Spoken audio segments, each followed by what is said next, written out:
शिष्टाचार्य doctor चंद्रकर जी एवं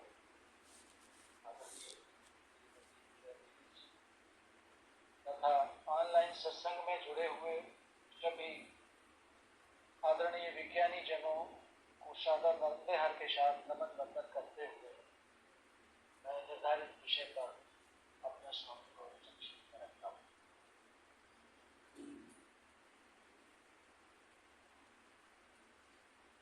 सुभाषित रत्न शीर्षक दोहे भगवान के पिछले सत्संग में 5वें तक हो चुके थे। 6वें श्री भगवा दोहा है।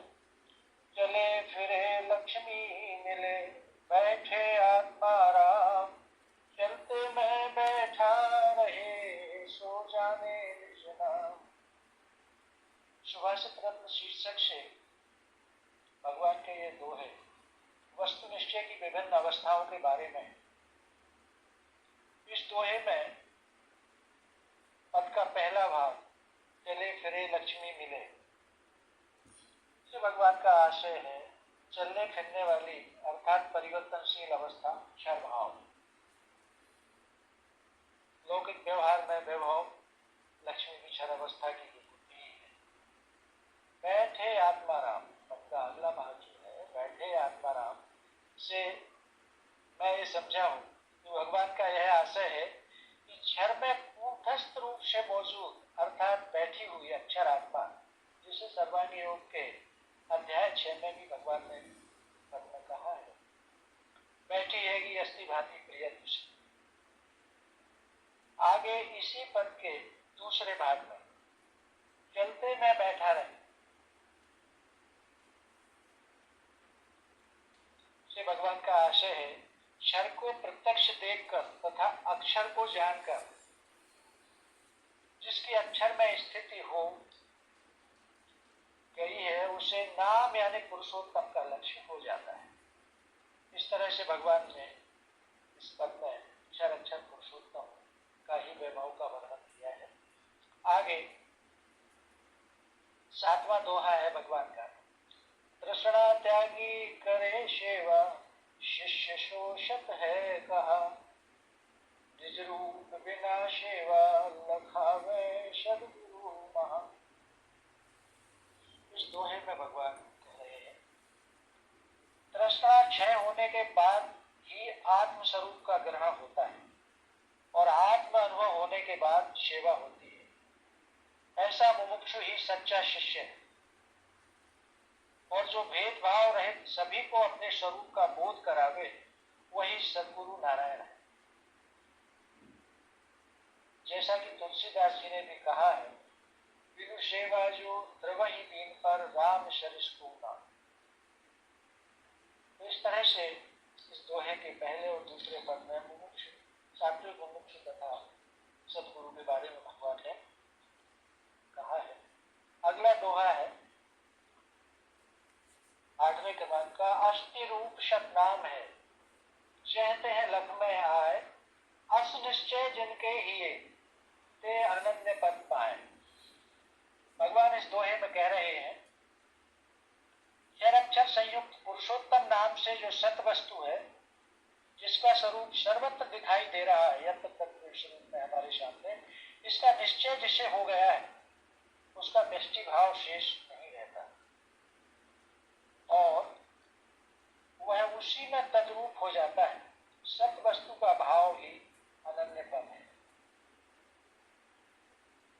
इसी तथ्य को इसी कथन को भगवान के सूक्त क्रमांक 4 सूक्त खंड 4 के बुद्ध सूक्त खंड 4 के सूक्त क्रमांक 293 में भगवान ने इसी तरह से कहा है।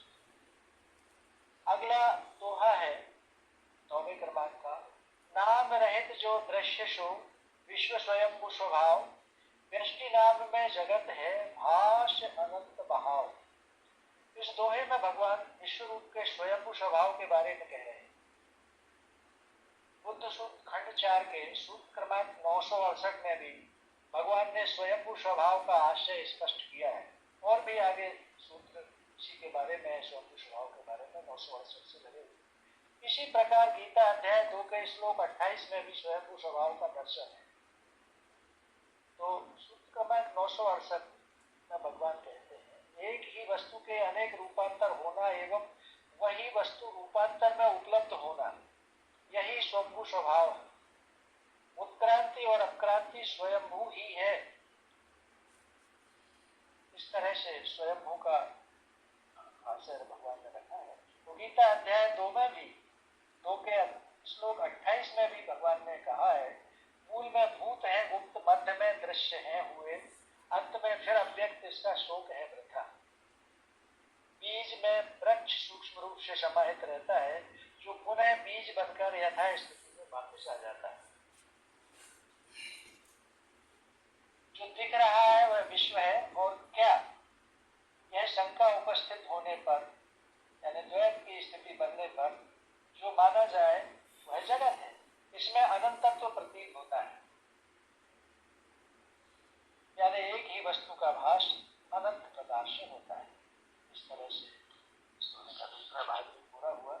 अगला दोहा क्रमांक 10 है, सुना सुनी सब जग कहे, सुना सुनी सब जग कहे, देखी कहे न कोई, जो देखी लखी के कहे, मुझसे भिन्न न हो।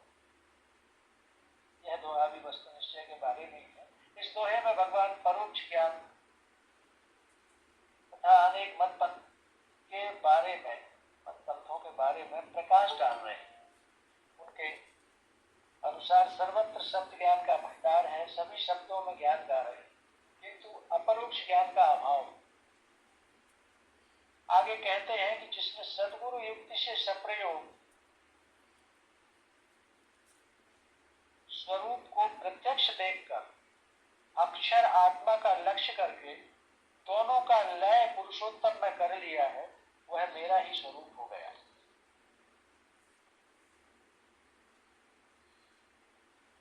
वह मुझसे भिन्न न हो। अगला दोहा क्रमांक 11, मत वालों की मत सुनो, है अनंत नहीं एक, मत वालों की मत सुनो, है अनंत नहीं एक चाहो तो सत कहो, सदा प्रेम की टेक। यह अंतिम दोहा है भगवान का। इसमें भगवान कह रहे हैं, इस पद में भगवान कह रहे हैं, मत पंथ संप्रदाय वालों की अनंत तत्व की बातों को मत सुनो। वास्तव में सत वस्तु एक ही है। दिव्य चक्षु योग को ग्रहण करें, प्रेम ही स्वकर्म का आचरण। मत संप्रदाय वाले कहते हैं कि वह एक नहीं है, अनंत, जबकि वास्तव में परमात्मा एक ही है। अगर उस एक परमात्मा वस्तु को प्राप्त करना चाहते हो तो दिव्य चक्षु योग को ग्रहण करो और स्वकर्म का आचरण करो। इस तरह से भगवान ने लोगों का, मैंने अपनी आत्मिकता के अनुसार आपके सामने ज्यादा जानते हैं।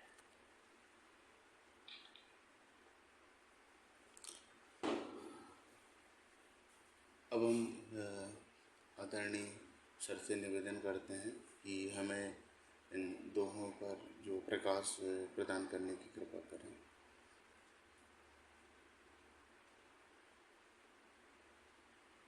माइक म्यूट है सर आपको।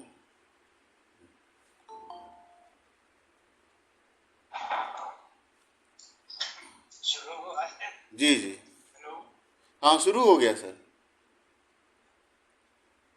श्री गुरु के पदों को है मेरा लंबूत प्रेम से, यही प्रेम रहे स्थायी, पादृष्टि वह उपस्थित सर्वात्म रूप से चल।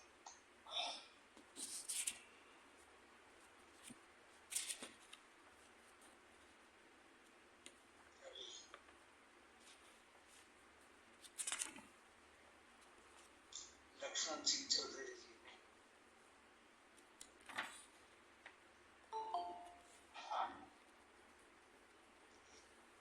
6 से 11 तक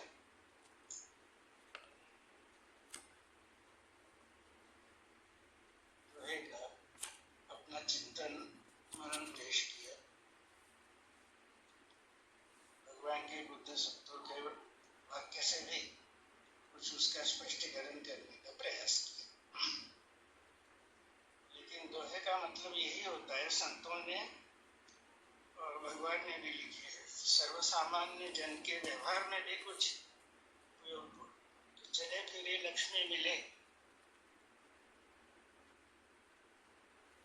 तो क्षर स्वरूप आपने बता दिया, लेकिन उसी क्षर स्वरूप में जगत है, वही मनुष्य लोग है, तो वहां मनुष्य ने पुरुषार्थ करना आवश्यक है,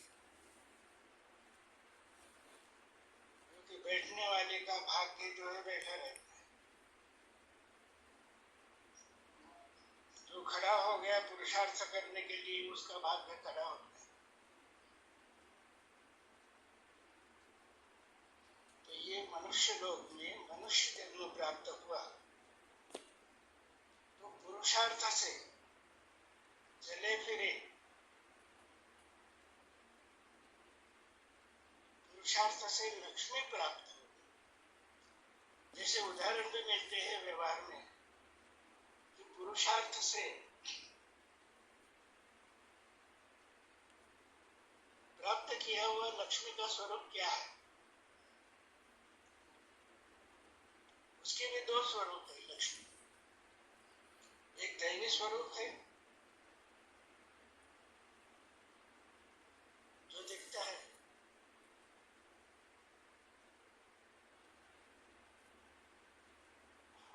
व्यवहार में भी दिखता है कि पुरुषार्थ कैसे करते हैं।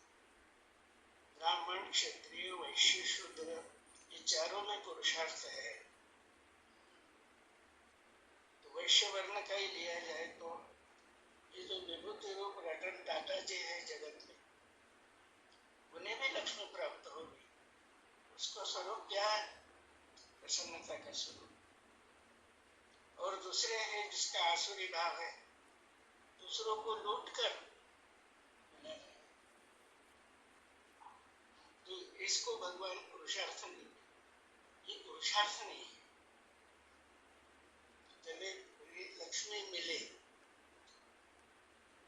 तो सब जग जो है उसके सामने उदाहरण रखेगा पुरुषार्थ से।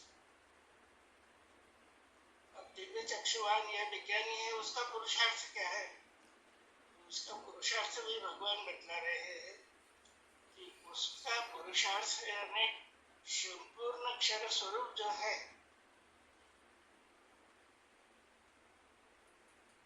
उसको जानकर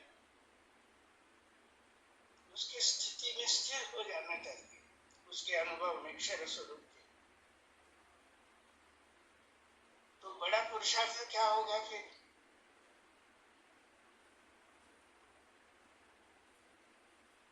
घर में समाधि लगा हुआ पुरुष जो है, अष्टांग में समाधि लगा हुआ पुरुष, उसके जगत के जो स्थूल भाव के व्यवहार हो रहे थे, स्थूल पुरुषार्थ हो रहा था, अब ये पुरुषार्थ विश्व व्यापक हो गया। तो जगत का पुरुषार्थ हम देखते हैं। और एक उदाहरण देता हूं, हमारे एपीजे अब्दुल कलाम जी जो प्रेसिडेंट थे भारत के, लेकिन उनका चरित्र देखिए, सत्पुरुषार्थ कितना है। तो उनकी विद्वत्ता, उनका टेक्निकल ज्ञान देखते हुए अमेरिका ने उनको निमंत्रित किया कि भाई नासा में आ जाइए, आप एक बार आके देखिए तो पुरुषार्थ क्या कर रहे हैं हमारे शास्त्र। अब्दुल कलाम जी गए ना, जो बतला रहे थे बड़ी सूक्ष्मता से निरीक्षण किया उन्होंने।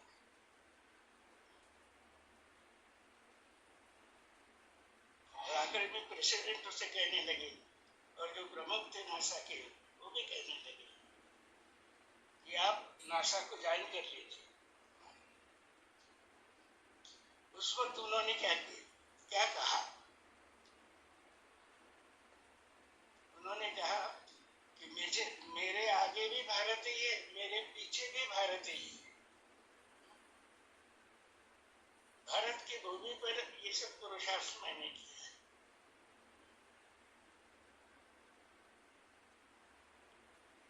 तो वो सूक्ष्म निरीक्षण करके वहां से निकले और भारत में उन्होंने पहला यान श्रीहरिकोटा से लॉन्च किया भारत की।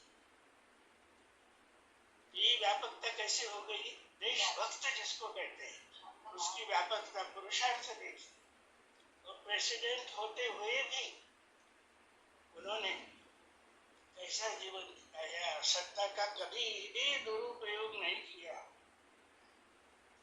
अत्यंत दरिद्र थे आए हुए मेहमानों को भी हज में जाने के लिए उनके कुछ आपका लोग आ गए कि भाई अब प्रेसिडेंट जो है हमें टिकट वगैरह सब वहां से मिल जाएगा।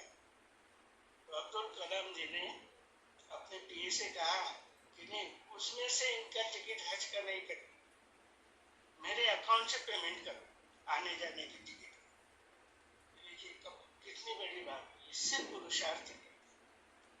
अब दिव्य चक्षु के पुरुषार्थ में इससे आगे बढ़ता है पुरुषार्थ। ये भारत तक आ गए, यानी देशभक्ति का नारा कहते हैं असुर लोग। सोचना चाहिए कि देशभक्ति क्या होती है। वो रतन टाटा से सीखिए, एपीजे अब्दुल कलाम से सीखिए। ये विभूति है भगवान। चले फिरे लक्ष्मी में क्या प्रभाव है उस लक्ष्मी का कि जगत में विभूति है।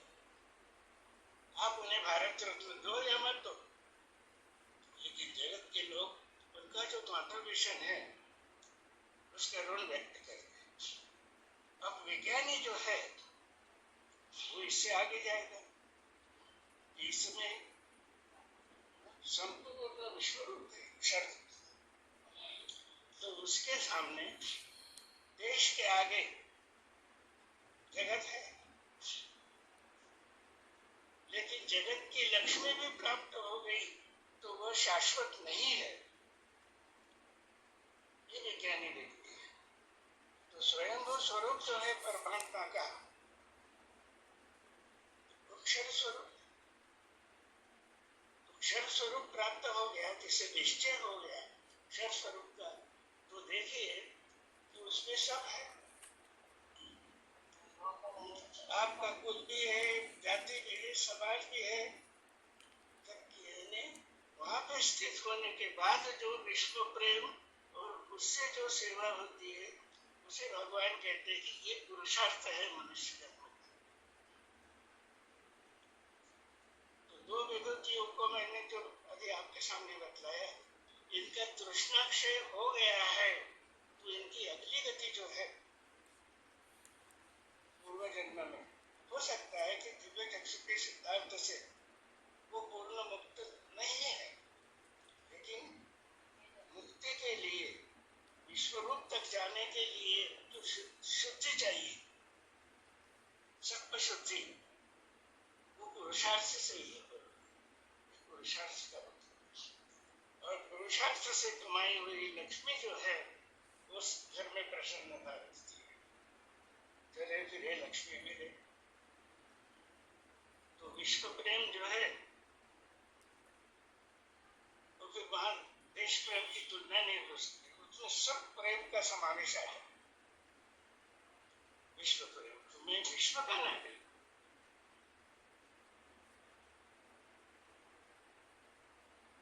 तो जो मनुष्य देश का नागरिक समझता है, देश की सेवा, मातृभूमि की सेवा तन मन धन से करता है, वो विश्व स्वरूप प्रत्यक्ष दिख जाने के बाद वो कहेगा मैं विश्व का नागरिक और विश्व का सेवक, ये पुरुषार्थ। और वो देखता है कि क्षर स्वरूप में चराचर सृष्टि अखंड सेवा में लगी हुई है। किसकी सेवा? चारों खाने की सेवा में लगी हुई। लेकिन कैसी सेवा है? वो निरपेक्ष सेवा है। यहाँ पे सेवा भाव कैसे आएगा?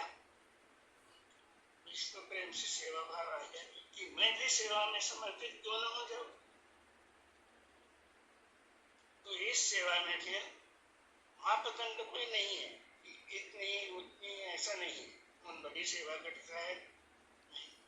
चारों वर्ण की सेवा जो है वो समान महत्व की है। लक्ष्मी बैठे आत्मा राम, शरद स्वरूप में उसी में जो बैठे हैं कि अस्थि भांति प्रिय से, ये समझने के लिए कि पुरुषार्थ लगेगा, बौद्धिक पुरुषार्थ लगेगा, क्योंकि बुद्धि सत्व का रूप है, लेकिन शुद्ध सूक्ष्मता आ गई बुद्धि में, तो वो ये सात्विक बुद्धि जो है, अक्षर में स्थित सात्विक बुद्धि, वो अक्षर का निश्चय कर सकती है। बुद्धि ग्राह्य है वो, तो बुद्धि ग्रहण करेगी, सूक्ष्म हो जाने से वह ग्रहण करने की क्षमता रखती है, और ग्रहण करने के बाद निश्चय हो जाता है। तो फिर उसका लाभ क्या है? बैठे आत्माराम, आत्मलाभ हो गया उसे। यम लब्ध्वा चापरम लाभम मन्यते नाधिकम तथा यस्मिन् स्थितो न दुःखेन गुरुणापि विचार्यते। तो बैठे आत्माराम, आत्मलाभ होगा। और आखिरी का पुरुषार्थ क्या है? बैठे, चलते में बैठा रहे, चलते में बैठा रहे, यानी अक्षर अक्षर का संयुक्त स्वरूप जान लेने के बाद पुरुषोत्तम में अगर स्थित हो गए, तो क्या लिखा है? चलते में बैठा रहे,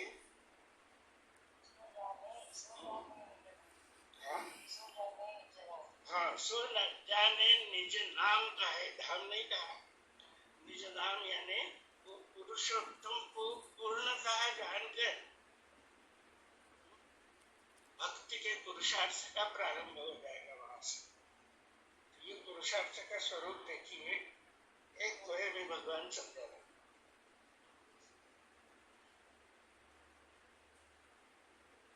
ये पुरुषार्थ नहीं है, परावलंबित्व नहीं रहेगा, पुरुषार्थ में पूरी स्वतंत्रता रहेगी। कृष्णाचार्य करे सेवा, तो स्पष्ट है, उन्होंने भी बतलाया, शिष्य हो सके कहा, निज रूप बिना सेवा लखा भी सदगुरु महा, ऐसे सदगुरु भी दुर्लभ है। अस्थि रूप सत्यनाम, इसको जरा समझने की आवश्यकता है गंभीरता से।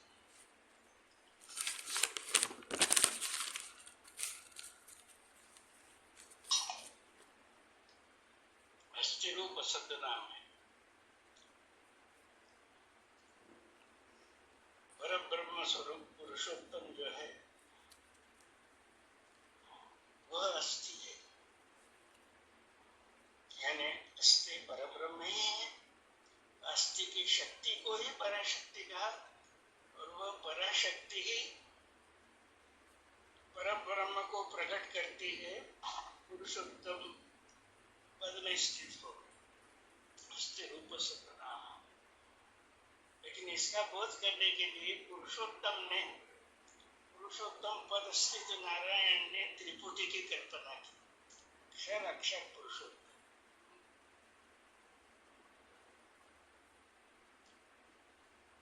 तो अक्षर में अस्थि भाति प्रियत्व, ये तीन भाव आ जाते हैं, पुरुषोत्तम में अस्थि ही है। और क्षर को भगवान कहते हैं अस्तित्व, यानी उसका स्वरूप है, अस्तित्व है।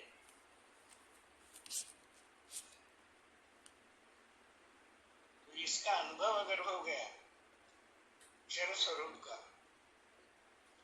अष्टांग समाधि का अनुभव अगर हमें आ गया, तो पांच तत्व के कितने नाम है देखिए, पंचीकरण कॉम्बिनेशन कितने होते हैं, नाम ही नाम, अनंत नाम हो जाएगा। तीन गुण, उसके भी कितने नाम है, गुणों के कितने विकार है, उनके भी नाम। अब ये आठों का लय जब हो गया अक्षर स्वरूप में, अस्तित्व ही अस्तित्व दिख रहा है। इसलिए भगवान कहते हैं कि अस्तित्व यही सत्य कभी नहीं सोता है, ईश्वरी धर्म की जागृति आ जाएगी। तो सद्गुरु भगवान ने हमें उनके दरबार में एक स्थान दे दिया बैठने का, कि यहाँ बैठो, बैठने से वैभव दिखेगा अक्षर स्वरूप का। लेकिन उसमें स्थित रहे तो मेरे अक्षर स्वरूप की शक्ति भी दिखेगी। ईश्वर रूप कैसे कार्य कर रहा है वो भी ध्यान में आ गया। हस्ते रूप सत्यनारायण है, जहां तहां लक्ष्मी है, यही लक्ष्मी है, ढूंढ रहे हैं वो। कोई नथिंगनेस का कह रहा है उसको, कोई समथिंगनेस का है कह रहे हैं, और एक सूक्ष्म अणु भी अगर ले लिया तो वो अणु भी, क्योंकि कॉन्शियसनेस चेतना जो है वह विश्वरूप का स्वभाव है सर्वत्र, इसलिए एक अणु में भी वह चेतना है, इसलिए मैं हूँ ऐसी जागृति वो हमें दे रहा है। अब साइंटिस्ट धीरे धीरे समझेंगे वो, लेकिन पूरा ध्यान में नहीं आएगा, क्योंकि ये जो क्वांटम मैकेनिक्स है, ये क्वांटम पार्टिकल जो है जिसको स्वरूप समझ गया, दिख रहा है स्वरूप लेकिन जानते नहीं, तो दिव्य चक्षु है सदगुरु की युक्ति से जिन्होंने जाना वो बराबर देखेंगे कि वो अणु जिसमें आप कॉन्शियसनेस है या नहीं ऐसी शंका रखते हैं, उसमें स्पष्ट दिखेगा कि वही अस्तित्व जो है वह अपने हैपन का, अपने अस्तित्व का पार्टिकल और वेव यानी स्थूल और सूक्ष्म दोनों रूप से प्रकटीकरण कर, स्थूल सूक्ष्म। तो भगवान ने कितनी सरलता से समझे, स्थूल सूक्ष्म है कुछ नहीं, एक ही है भगवान, मत उलझो स्थूल सूक्ष्म। जिसका निरीक्षण कर रहे हो आप, सूक्ष्माति सूक्ष्म पार्टिकल कर रहे हैं, समझ रहे हो, लेकिन उससे अलग ही है वो और हम। ये दिव्य चक्षु से युक्ति से ऐसे अखंड एकता में जुड़ जाते हैं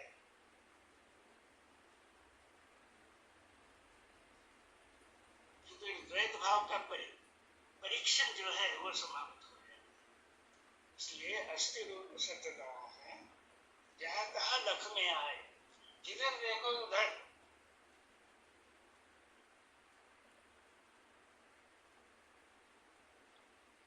तो परावाणी से प्रकट कर रहा है अपना अस्तित्व। मैं हूँ, हिम का धागा, अस्थि का धागा कहीं समाप्त नहीं हो रहा।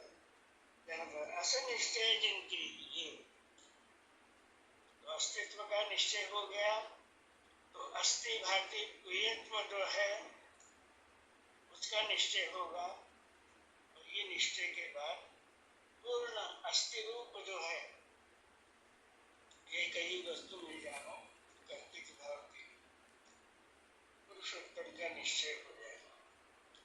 जहाँ तक असनिश्चय जिनकी ये वो अंतःकरण प्रकाशित हो जाएगा।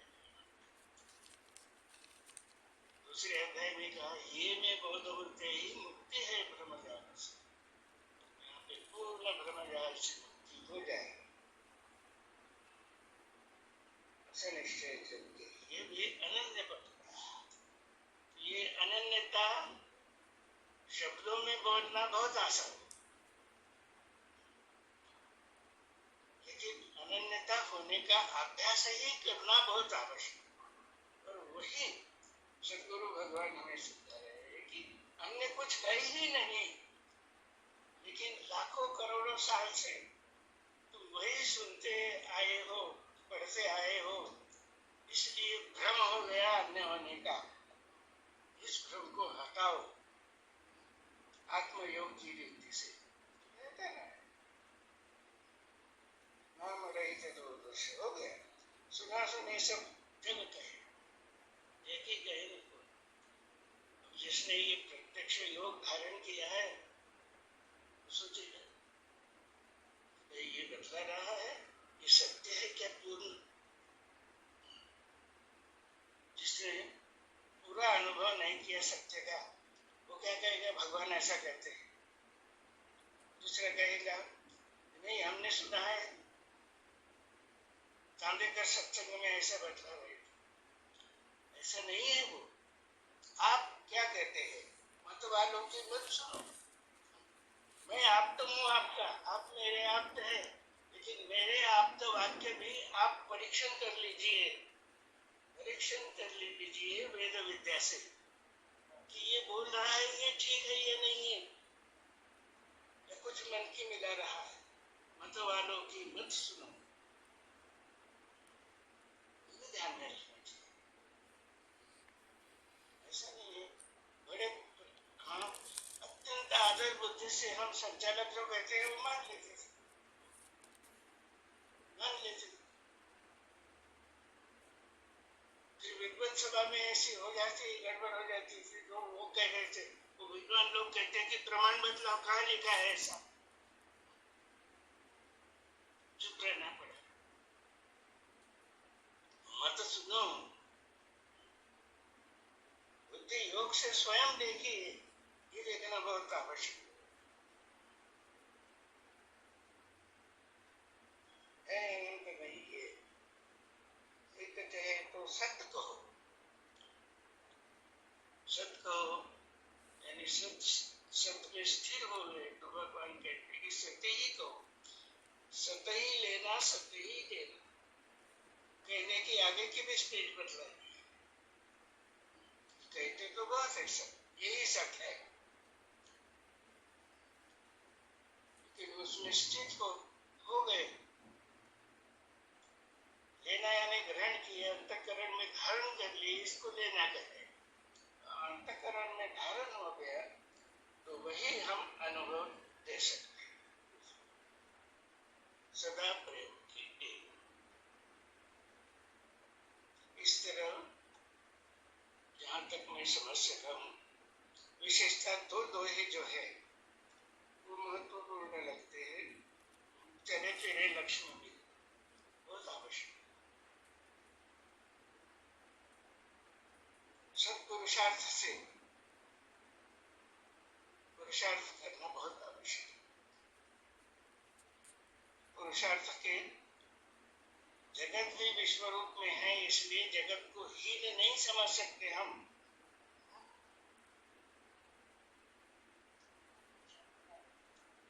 जगत भी परमेश्वर का वैभव है ना, उसमें के विभूतियों से भी कुछ सीखना चाहिए हमें कि पुरुषार्थ कैसा करते हैं। और नाम रहित जो दृश्य सो विश्व स्वयं स्वभाव और अस्थि रूप सच नाम है, ये तीन दोहे में भगवान संपूर्ण विश्व वस्तु का अनुभव ही हमारे सामने प्रत्यक्ष है। यहाँ मैं रुकता हूँ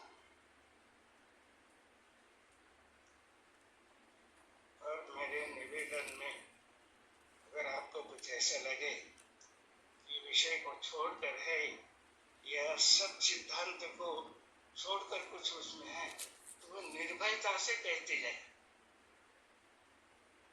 विज्ञानी वही है कि जो निर्भय करके सत्य का निर्णय कर ले।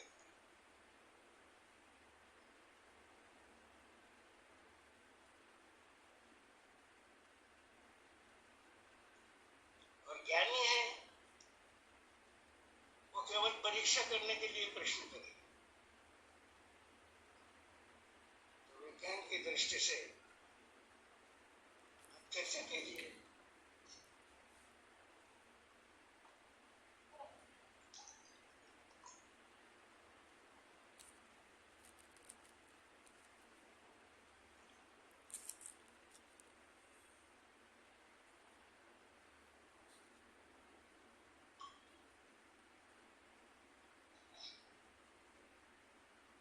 नर्मदे हस्तो।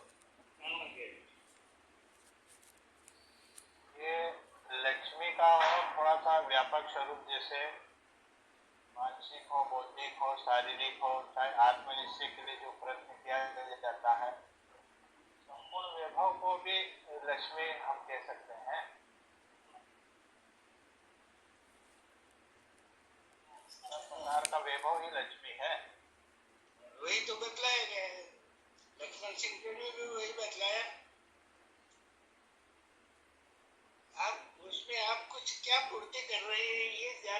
चाहिए ना हमारे। मतलब वो मेरे समझने के लिए पूछ रहा हूँ। हाँ, वो तो लक्ष्मी का अर्थ क्या होता है? पूर्ण समाधान। उसके भी 4 स्तर होते हैं, लक्ष्मी के भी।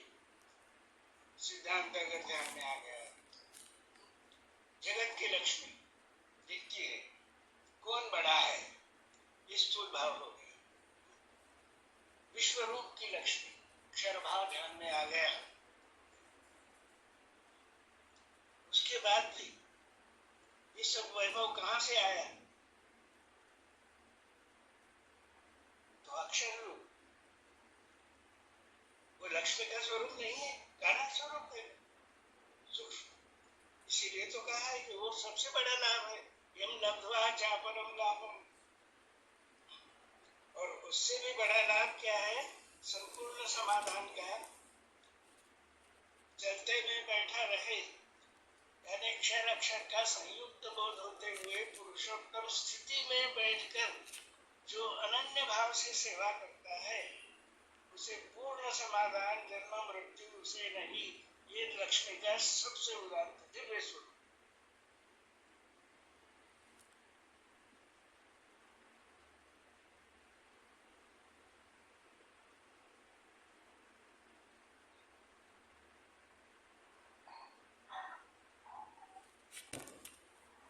बहुत बहुत आभार आपका। तो मनुष्य के उसमें मन की लक्ष्मी है। व्यापकता समझना चाह रहा था, तो वो निकल के आगे बात। हाँ, तो मनुष्य के पास भी बुद्धि है, लक्ष्मी है।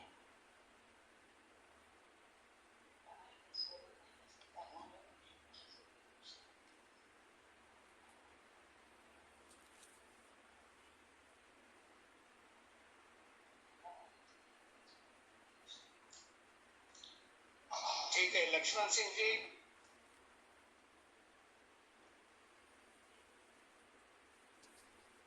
कुछ कहिए कि महाराज ये जो आपने कहा तो वो हमारे ध्यान में नहीं आया, ये समझा नहीं। नहीं आदरणीय, आपने जो आगे स्पष्टीकरण दिया तो मुझे समझ में आया। मैंने अपनी भूमिका अनुसार, जो उपलब्ध में बाहर हूँ, गुड़गांव में हूँ, तो जो साहित्य कुछ लेके आया था उसमें बैठ के उस तरीके से मैंने आपके सामने रखा अपना देखकर। तो आपसे ही हम समझना चाह रहे थे। तो ये भगवान की आज्ञा ध्यान में रखना। जो देखी लखी के कहे, हमने देखा विश्व रूप, भगवान के ग्रंथों में भी पढ़ा, इसलिए हम आधार लेते कि भगवान ऐसा कहते, भगवान वैसा कह रहे हैं उनके सूत्र में। लेकिन भगवान कह रहे हैं कि वो जो पढ़ा है आपने, वो लखी के तो हो, उसका अनुभव लेके तो हो। तो यहाँ पे ज्ञातुम द्रष्टुम प्रवेशतुम की त्रिपुटी जो है, वो कैसे हो जाती है कि द्रष्टुम जो है वो अक्षर भाव में आता है। ज्ञातुम यानी आत्मानुभव है, अक्षरानुभव है, वो लखी के कहे।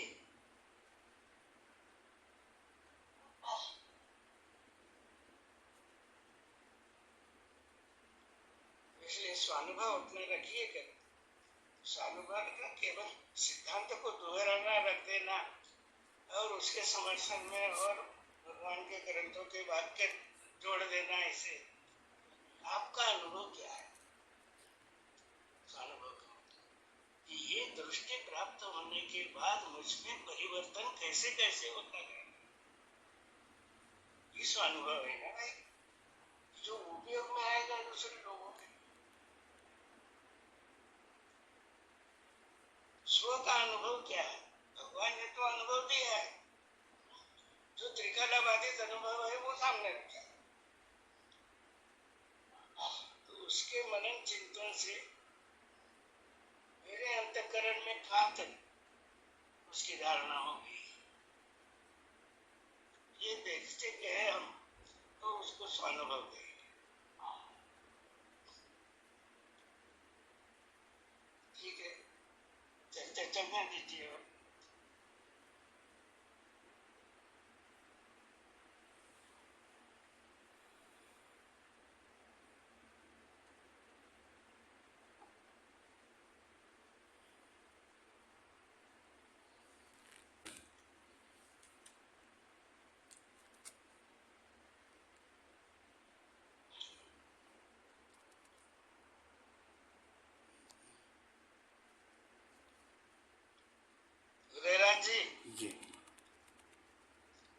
जी सर। ऐसा भी कोई कहे, जी ऐसा कोई कहेगा। जी। हम्म, हाँ कहिए। नहीं, आप कुछ कह रहे थे सर, बोल दीजिए। हाँ, कोई ऐसा भी कहेगा कि ये जगत के विभूतियों के उदाहरण क्यों दे रहे हैं, ऐसा भी कोई कहेगा।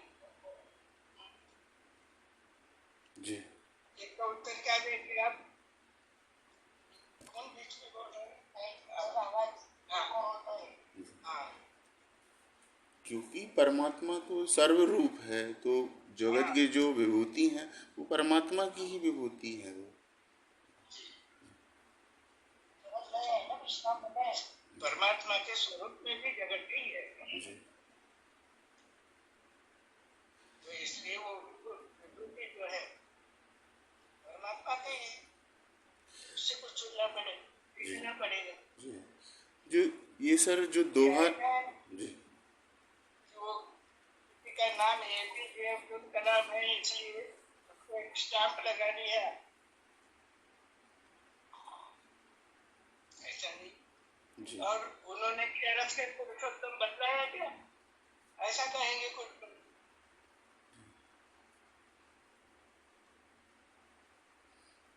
कि यहाँ आत्म परीक्षण करने की आवश्यकता नहीं कि हम ये अभ्यास करके बदला रहे लोगों को, लेकिन पुरुषार्थ के समय हम कहाँ हैं, उनकी तुलना में क्या है। जो प्रामाणिकता का व्यवहार है, व्यवहार में प्रामाणिकता दिखना चाहिए। एक हम संस्था चला रहे हैं,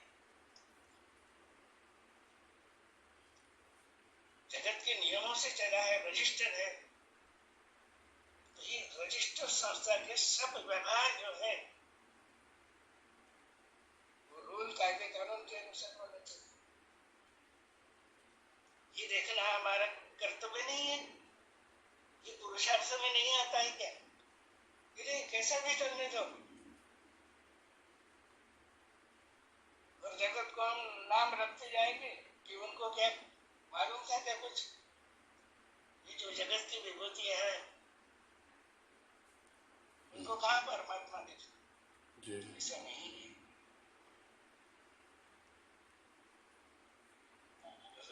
देखना चाहिए कि विभूति स्वरूप में जितने जितने भी उनमें गुण है, कुछ हम सीख सकते हैं क्या उनसे,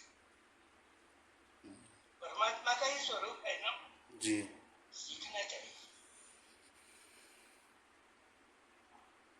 तो जगत क्या देखेगा, ये तो विश्व रूप बदला रहे हैं और लेकिन व्यवहार कैसे कर रहे हैं।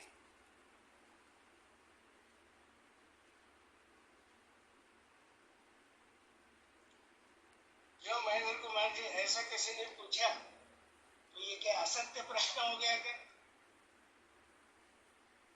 नहीं, असत्य नहीं है। तो वो स्वकर्म की जागृति जो हम जगत को बतलाते हैं, तो वो व्यवहार में भी दिखना चाहिए ना कुछ। उसी का नाम तो अनुभव है, व्यवहार में नहीं दिखा सकता कि कहाँ हुई। हाँ, और भगवान के हाँ, तो इसलिए भगवान ने दिव्य चक्षु का व्यवहारिक महत्व इसलिए स्वतंत्र लेख लिखा है। आपने जो लेख संग्रह प्रकाशित किया है, दिव्य चक्षु का व्यवहारिक महत्व, तो लोग पूछेंगे ही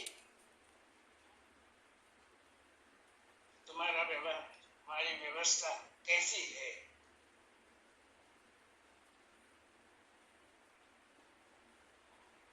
तो विश्व रूप की बातें करने से हो जाएगा सिर्फ।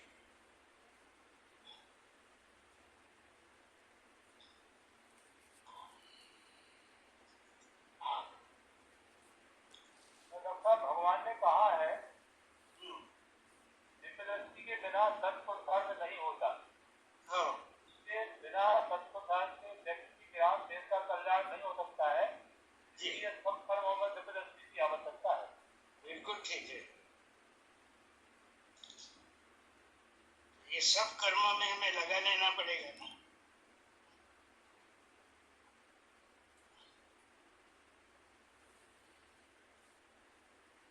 इस व्यवहार का तो समर्थन नहीं करेंगे ना कि कोई किसी ने कुछ नहीं पूछना चाहिए, जैसे चलता आ रहा है वैसे ही चलेगा। इसको जागृति कहेंगे, ये विज्ञान का व्यवहार कहेंगे। सोचो,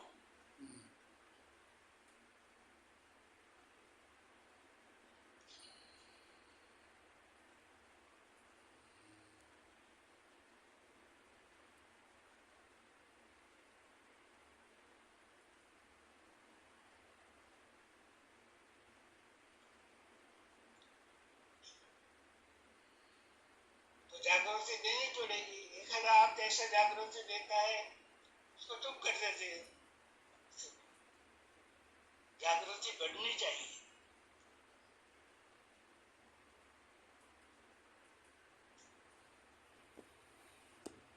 ये ऐसे सवाल अकेला महेंद्र कुमार नहीं कहता, उसके साथ और भी बड़े लोग हैं पूछने वाले, बहुत लोग हैं।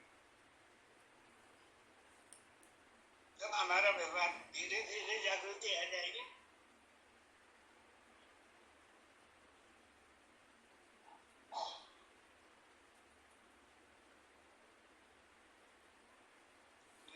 केवल बड़ी बड़ी बातें कौन सुनेगा?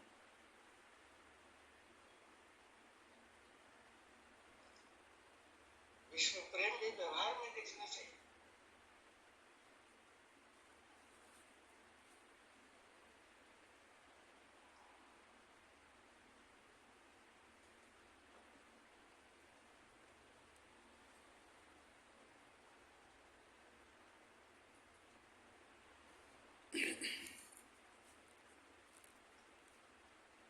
इसलिए भगवान का एक वाक्य वेद लेख संग्रह का ही मैं पढ़ रहा था, उन्होंने लिखा है उल्लेख कि आज आर्य कुल में पैदा होने वाले जितने भी लोग हैं, हजारों में से एक भी नहीं मिलेगा स्वकर्म के अनुसार आचरण करने वाला।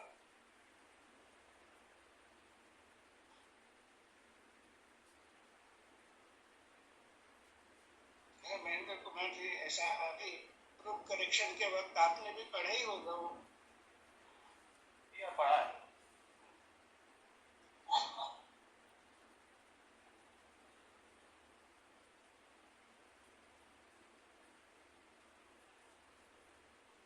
उसका आशय यही समझेंगे ना कि उस हजारों में से एक तो होने का प्रयत्न करेंगे हम।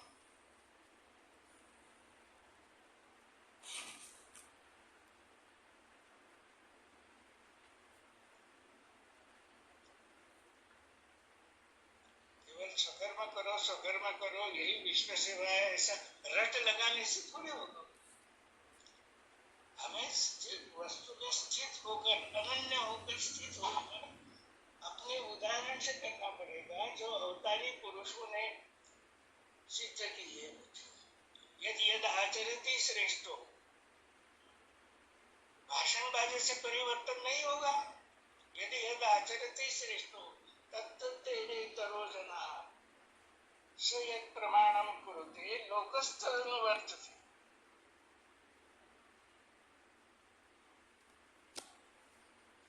परिवर्तन का सिद्धांत अवतारी पुरुषों ने स्वयं आचरण में लाया और लेके भी रखा है।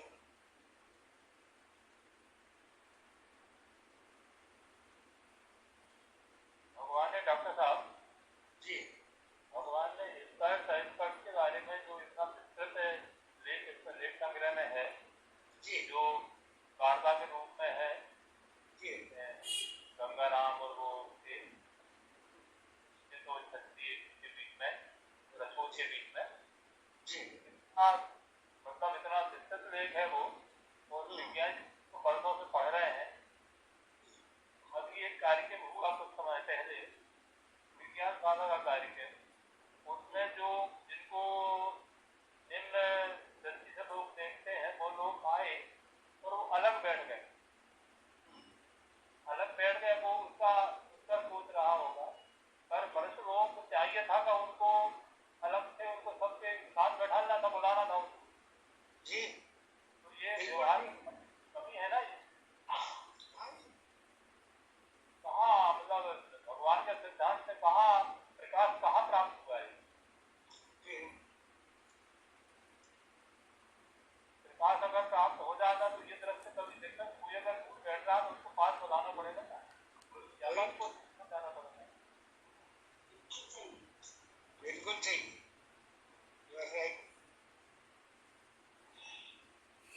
सर ये जो दोहा क्रमांक 9 है, ये नाम रहित जो दृश्य सो विश्व स्वयंभू स्वभाव, ये आस्तिक पद में स्थित होकर जो नाम रहित दृश्य वो अनुभव में आता है और वस्तु का जो स्वाभाविक स्वभाव वो जागृति आती, परंतु इसकी जो प्रारंभिक अनुभूति जैसे अक्षर अनुभूति होती है, तो जो नाम रहित जो दृश्य मतलब अक्षर रूप स्वरूप में इसकी प्रारंभिक जागृति अक्षर अनुभूति से शुरू हो जाती है, ऐसा मतलब अनुभव आ रहा है।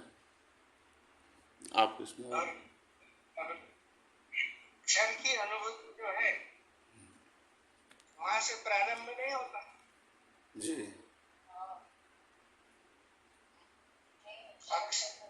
अक्षर आगे किसी भी है, त्रिपुटी रहित जो भाव है वो उसके आगे किसी भी है, लेकिन आठों का जो लय स्थान है ये प्रारंभ स्थान है ना।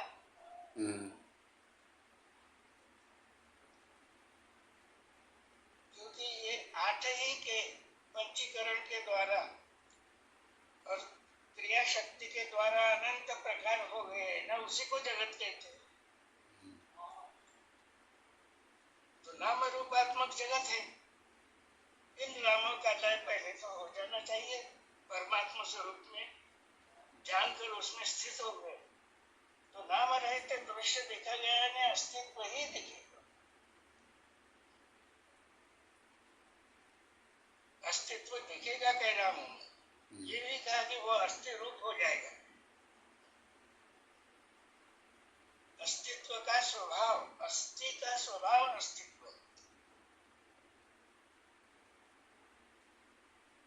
स्वभाव को स्वरूप का, और वो अस्थि का रूप अक्षर है।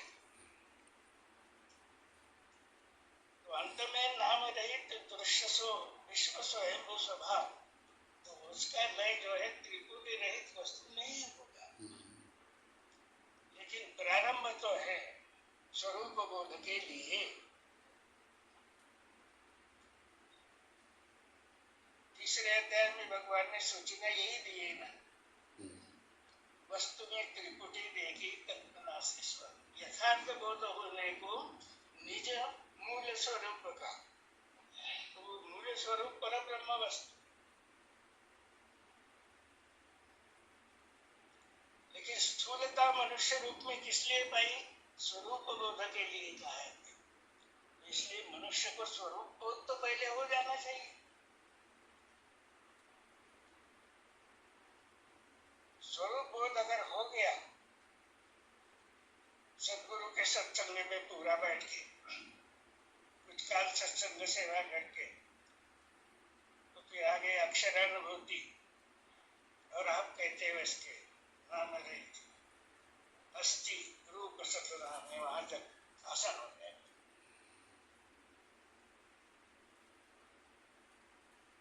लेकिन यही रुक जाते हैं गाड़ी, हम शब्द पकड़ लेते हैं भाषावर्ती राज के,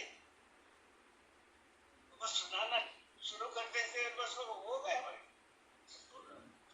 तो हमारे जो वरिष्ठ आचार्य थे विद्वान शाला गुरु हमेशा कहते थे नहीं जी, ये शब्द बोध को ज्ञान नहीं कह सकते। फिर भी भगवान ने कहा कि आपको शब्द बोध हो गया, इसका नाम ज्ञान है, लेकिन वस्तु का प्रत्यक्ष होना विज्ञान है। वस्तु का प्रत्यक्ष होना विज्ञान है, इसका मतलब ही है कि वस्तु का ही स्वरूप है अक्षर, उसका भी प्रत्यक्ष होना आवश्यक। प्रत्यक्ष होना, वस्तु का ही रूप अक्षर है, वो भी प्रत्यक्ष होना चाहिए, और वस्तु का ही नाम पुरुषोत्तम है, वो भी प्रत्यक्ष होना चाहिए।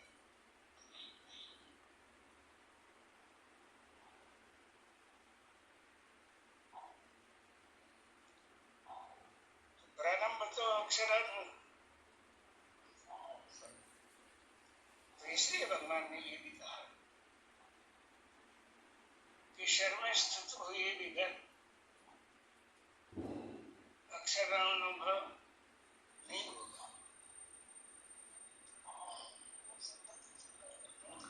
और इसलिए समझाते वक्त कि संपूर्ण विश्व की लीला अक्षर में जिसको हुई, उसी में जो बैठी है मतलब थोड़ी उसी में है, उसी में है तो क्षर से तद्रूप होकर ही देखना पड़ेगा। तो देखिएगा कि क्षर और अक्षर अभिन्न नहीं है।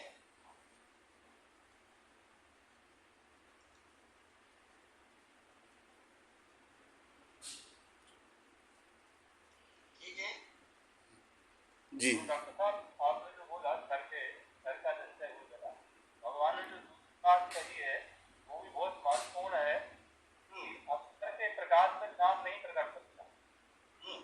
अगर अक्षर का प्रकाश नहीं हुआ तो नाम बोलते रहेंगे पर नाम लक्ष्य में नहीं आएगा। क्योंकि अक्षर जो है वो वस्तु की शक्ति है, पराशक्ति। उसके बिना पुरुषोत्तम भी प्रकट नहीं होता, पुरुषोत्तम भाव भी प्रकट नहीं होता पराशक्ति के बिना। इस दृष्टि से भगवान के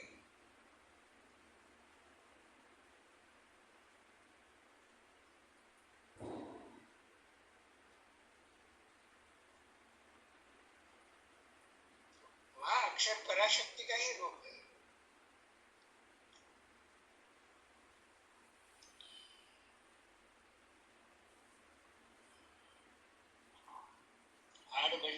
जी जी।